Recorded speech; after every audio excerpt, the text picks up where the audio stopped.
My name is AbbieKylieQuantrellIan. I'm an English major with sociology and criminology minors at Cabrini College. I started out wanting to be an education English major, but then I dropped that after I learned I wanted to go to law school and become a lawyer. I would like to fight the wage gap, but also the stigmatization of mental illness.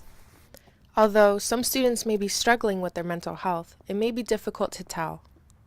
So I've suffered from anxiety in the past. Last year, my junior year, it really got the best of me. I developed stress-induced acid reflux. So anytime I would get stressed or worried, my stomach would get upset and I would feel nauseous, and sometimes I would even get sick, or other times I just wouldn't be able to eat much. I ended up losing 40 to 45 pounds from September to February. For me, going through anxiety, I never thought that I actually needed to be medicated. I've coped with it through field hockey and exercise, where I would just get out and get moving, and that would definitely help clear my head, and I'd be able to resume work with a clear mind to not be as stressed. I'd help out on our stage crew here, so definitely going to the theater definitely helps calm me down.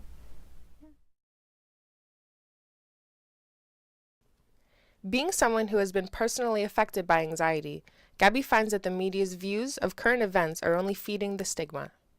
2 young men opened fire inside a Colorado high school, killing as many as 25 people. They say that he showed up to the school with a pump shotgun, a machete, and a backpack filled with 3 Molotov cocktails. Many people have died in this shooting. News that Holmes had colored his hair red and told police he was the Joker after the shooting. The shooter was actually going from building to building. But until today, Adam Lanza was known mostly in his neighborhood as someone who did not play well with others.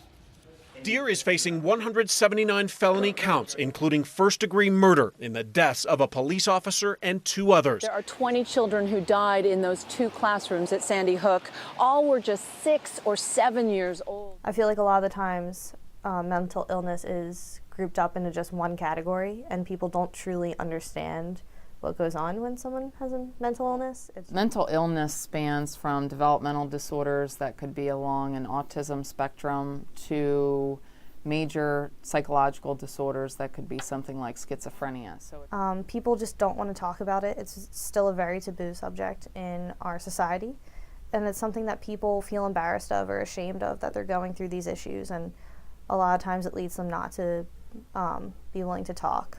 And the other part of the stigma is that individuals with psychological disorders are violent. And I know that's a common theme that we keep hearing about in the news and in the media.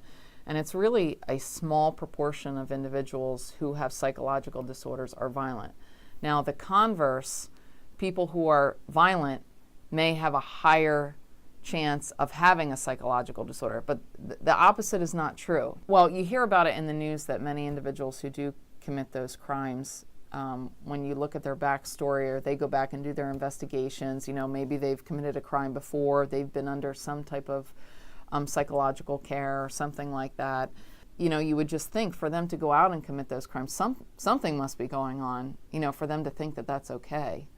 But that's not to say that everybody that commits crimes has a disorder, because that's certainly not the case either. Well, being a lawyer with a law degree, I would be able to then get into the political world in some way, or even get into doing civil rights and human rights type work. And then that would lead to being able to either be a part of different legislation or lobbying in a more professional way. I think part of the stigma revolves historically around blame for the disorder and where it comes from. So you're a bad person and that's why you get a disorder. I mean, that's certainly not the case. In certain circumstances, I don't feel like they got the help that they needed, especially from what the media has shown. It seems like they have just, out of nowhere decided to do this because they've had depression or bipolar disorder or something like that, when these are things that just don't come up overnight. These are things that people have for a long term.